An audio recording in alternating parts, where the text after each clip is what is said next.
14 June 2020 Sushant Singh রাজপুতকে পাওয়া গেল তার মুম্বাইয়ের ফ্ল্যাটে ঝুলন্ত অবস্থায়।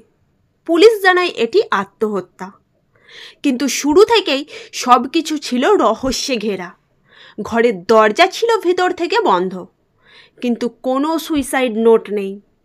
তার ঘনিষ্ঠ বন্ধুরা বলেছেন ও মোটেও মানসিকভাবে দুর্বল ছিল না। তার মৃত্যুর পর সামনে আসে বহু প্রশ্ন।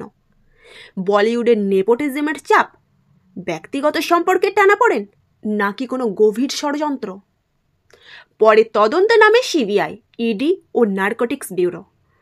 ড্রাগস, মানসিক অবস্থা, ব্যাংক লেনদেন সব দিক খতিয়ে দেখা হয়, তবু আজও স্পষ্ট কোনো উত্তর মেলে না।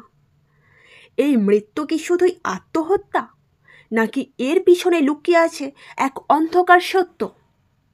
সত্য আজও অধরা। এমন রহস্য জানতে সাবস্ক্রাইব করো মিস্ট্রি এক্সপার্ট চ্যানেলটিকে। তুমি কি মনে করো, সুশান্তের মৃত্যু কি আত্মহত্যা না খুন? কমেন্টে জানাও তোমার মতামত।